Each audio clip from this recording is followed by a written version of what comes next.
Hello everyone, welcome back to our channel. In today's video, I'm gonna show you how to update WhatsApp Business app. It's a very simple and easy process and I'm gonna guide you through how to do it. Let's get started. First of all, on your phone, make sure that you've already installed the WhatsApp Business app. Now, in order to update the WhatsApp Business app, first of all, you need to go to your Play Store. If you are using iPhone, you can open up your App Store. Once you're in the store, tap on the search bar and search for WhatsApp Business. In the search result, you'll see the WhatsApp Business app. Now, if there is any updates coming up, right beside the app icon, you'll see the update button instead of this open button. As I recently installed this WhatsApp Business app, this app is completely updated on my phone. So instead, it is showing me the open button. If there are any updates, then if you come up to this page, you'll see the update button instead of this open button over here. You can just tap on update button and the WhatsApp Business app will be updated on your phone.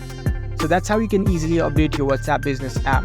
If you found this video helpful, don't forget to give this video a thumbs up and subscribe to our channel for more tech tips. Thank you for watching.